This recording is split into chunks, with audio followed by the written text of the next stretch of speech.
So Marvel Rivals has 35 characters as of right now, and each of them is unique. However, not all of them are made equal. Some strike panic into your heart, while others hardly feel like they're even there.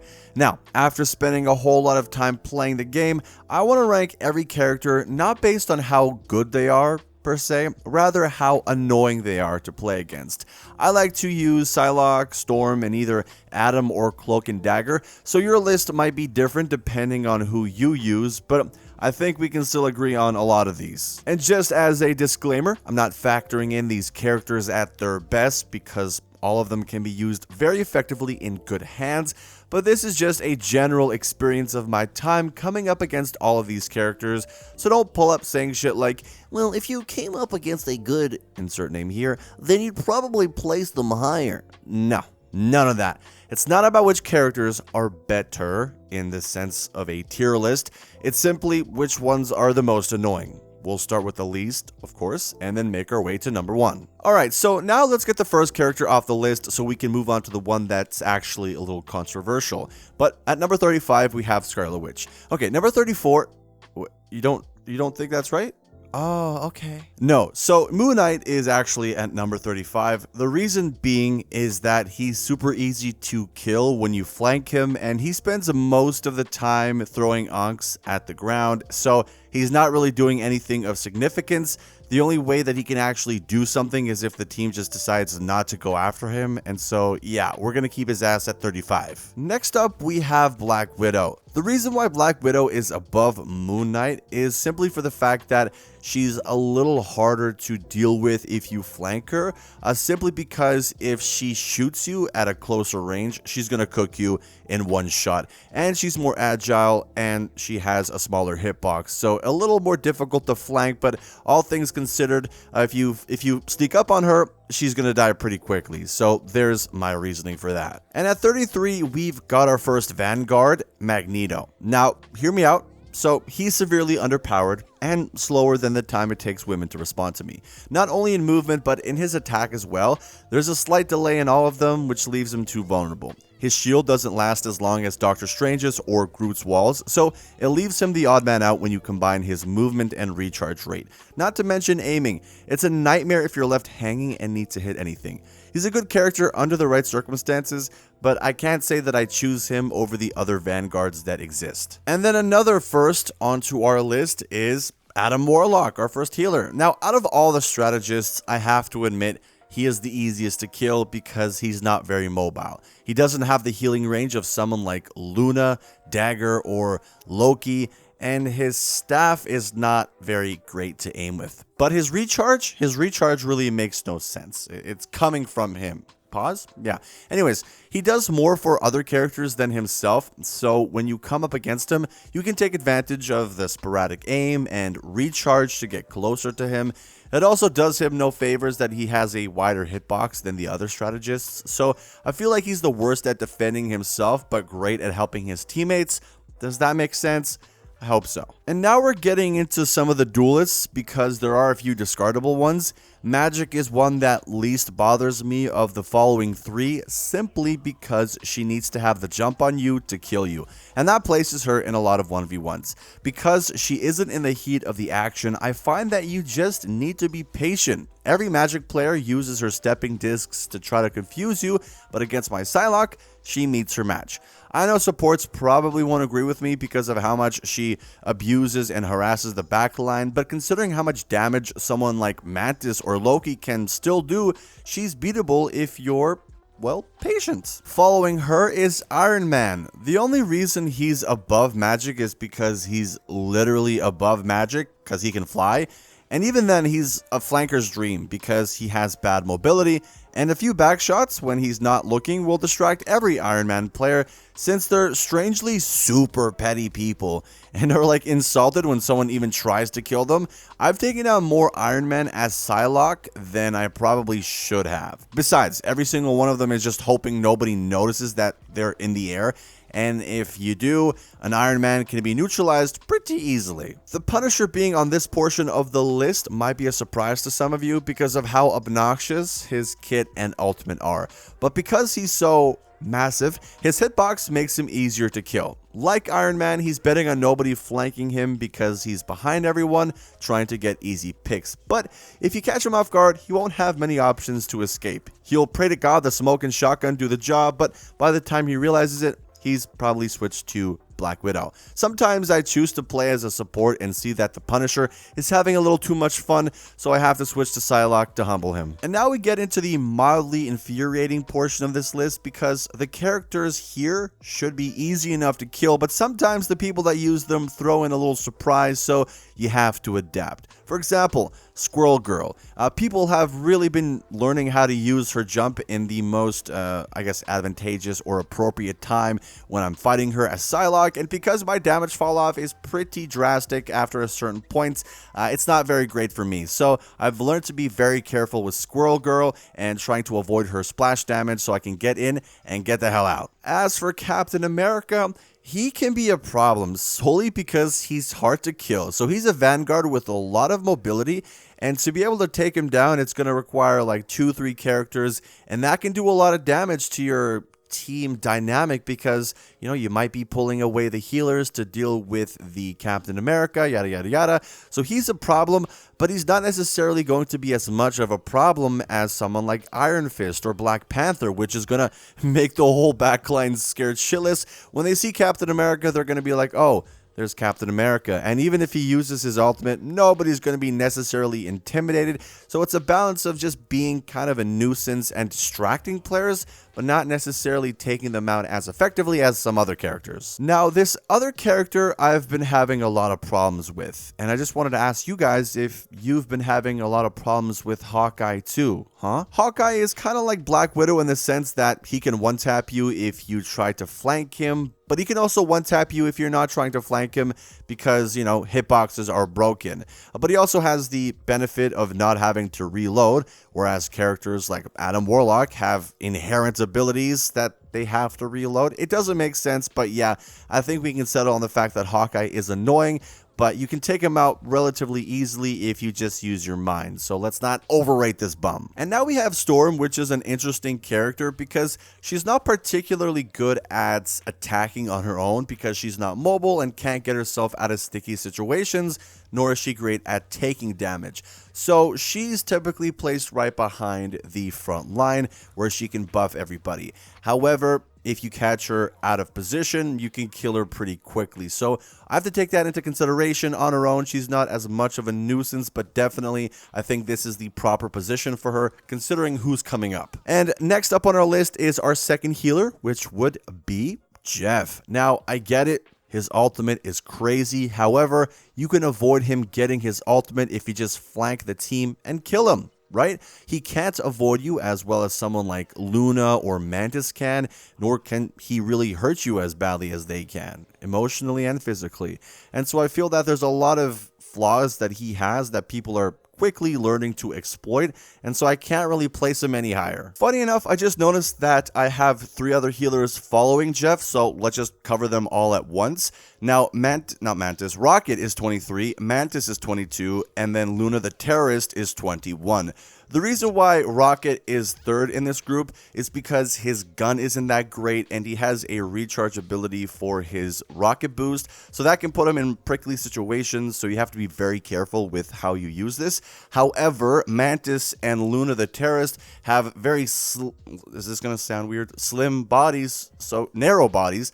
So it's really hard to hit them, especially as Psylocke, where every hit counts and the damage fall off is significant, as I've discussed already. So if they try to stun you and create some distance between you, it's going to be really hard to kill them. So you really have to get in there and be very precise. And so Mantis is great because she has the damage to take you out and she can stun you. And, well, Luna has her fucking ultimate, which puts her above the other two. And she has good mobility and, well, she can stun you. So combining all 3 of those, I think it makes sense why she would be first of the 3. We can also combine the next 2 characters as well because they're both Vanguards.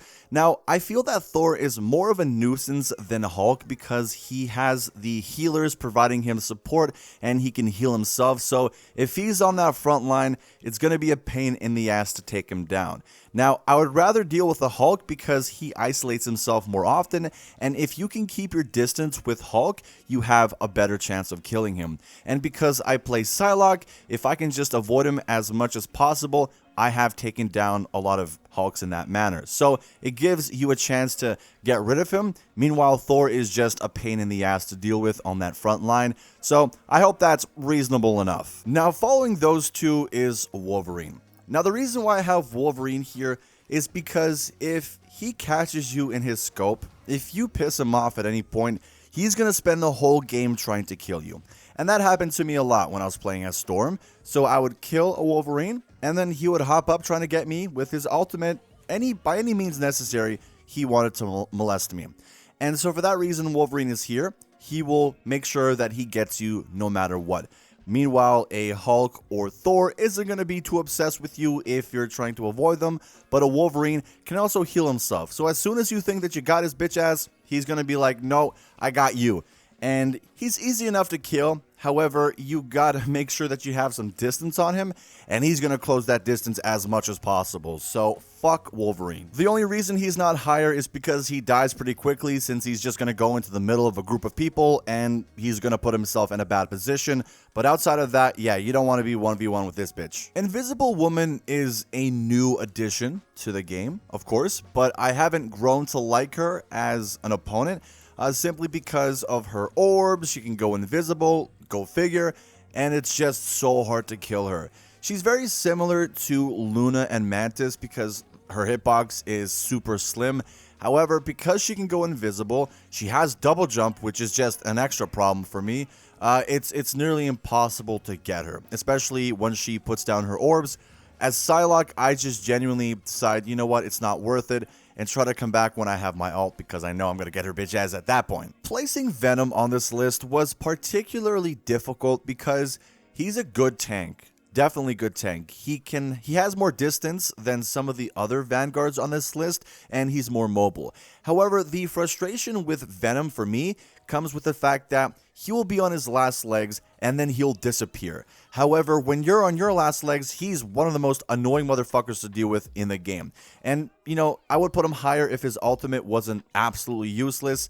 I think I actually died to it for the first time the other day, and I was surprised. So his ultimate brings him down a lot, but everything else about him is very annoying. However, because he decides to fuck off and just isn't really a factor in certain instances, it gives your team an advantage, and he's not going to be as much of a utility for the enemy because he's not going to be on the front lines. If you get him down to a little bit of health, he's going to disappear, and that's your time to pounce. So I think that's fair enough for Venom. On the other hand, Doctor Strange is always going to be on that front line. Now, the issue with him is, of course, the strength of his shield. However, if you double flank him, he's going to have to choose which way to go. And so, depending on which tank decides to pay attention to you or your teammate, one of them is going to have to defer their attention to another character. And that gives you an advantage. So, his mobility, not so great. However, his shield, if you don't get creative with attacking, he can basically stunt your attack. And so while he could be higher if he had a little more mobility. I think this is a perfect place for him because the other Vanguards are just an utter pain in my ass. From number 14 onwards, we have progressively more annoying characters. And the fact that Penny is at number 14 really tells you something. So where do I start with Penny? She's annoying as hell simply for the fact that she can hit you long range, so even getting near her is a problem. But not only that, you have the Bosnia simulator because there's mines all over the place, and it's just miserable playing against her.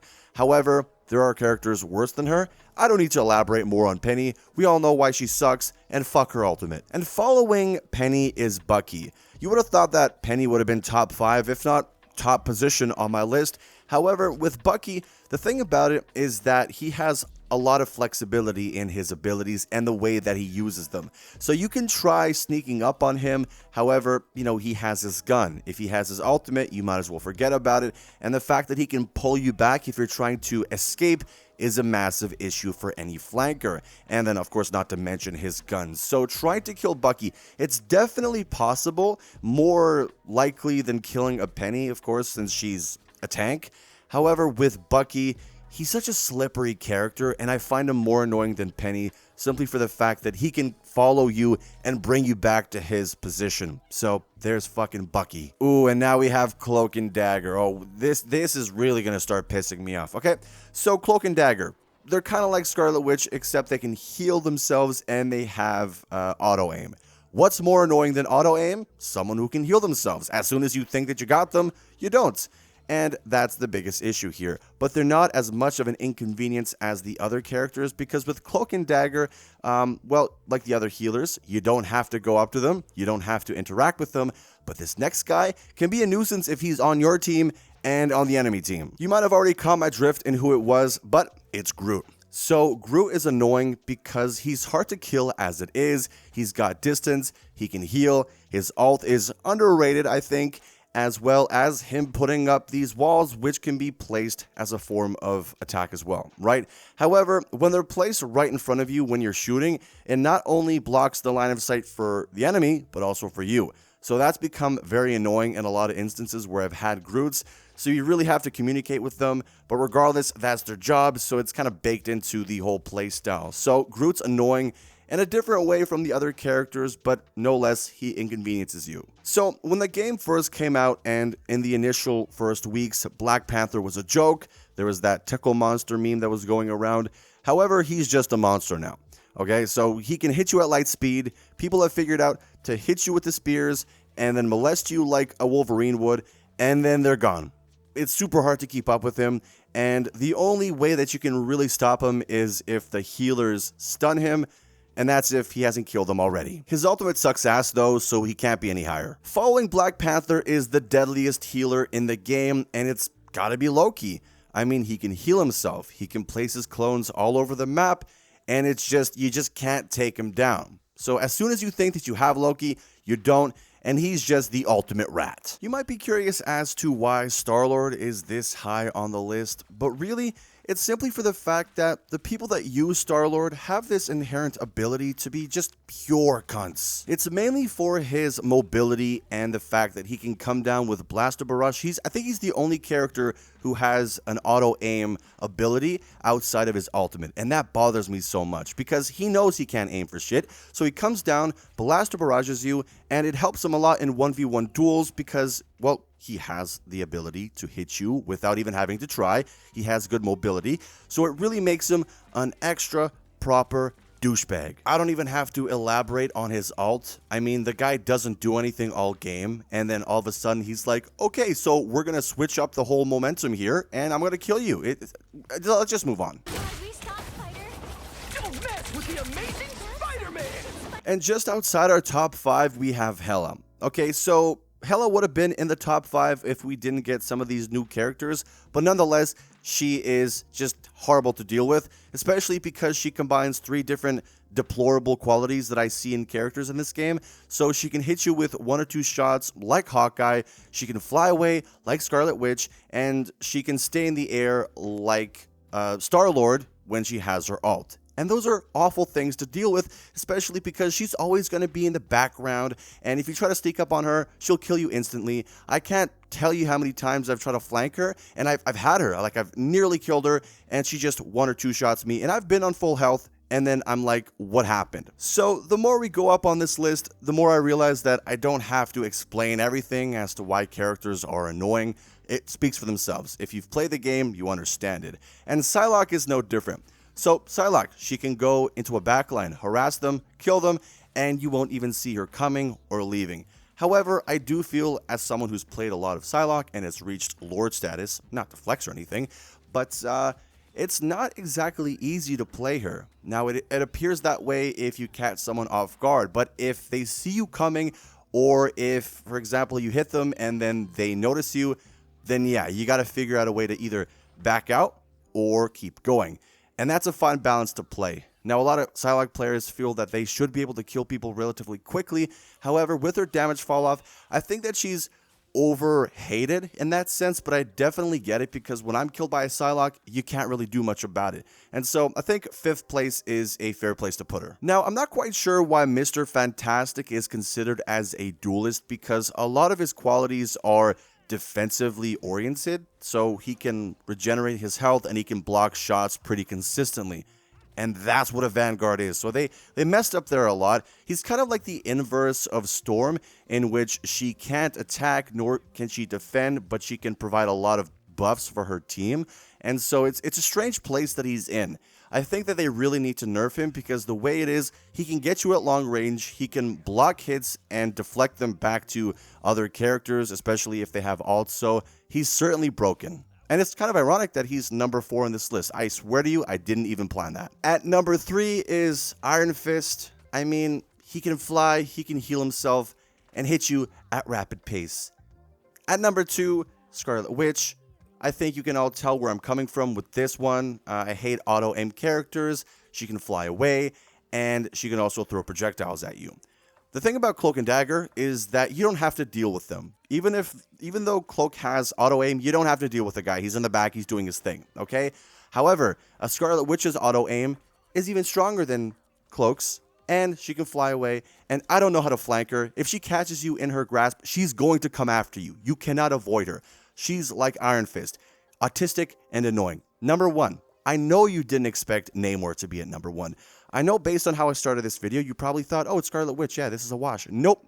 Namor. So I think I do have to explain this one because I'm not quite sure what the community thinks about Namor, but he is so easy to use. So this is the process of a Namor. Go up on a perch, plant your monstro spawns, spam your trident, and there you go. That's how you get kills. If someone gets close enough, the monstro spawns are going to deal with them, and then you get the ability to kill them at any pace you want because you don't have to reload. And if you do reach close to death, then you can just go into your bubble and then restart that process, put down your monstro spawns, and here we go again. It's just more annoying than Iron Fist. You know how hard it is to be more annoying than Iron Fist? If he had auto aim, I probably wouldn't even play the game. And that wraps up today's video, ladies and gentlemen. I've done enough yapping. I'm not going to make the outro very long. So if you liked the video, like it. Let me know what you think in the comments section down below. And if you want to see more videos from me, then consider subscribing. So at any rate, thank you so much for watching. Let me know why I'm wrong in the comments below. And I'll see you whenever I decide to upload the next video.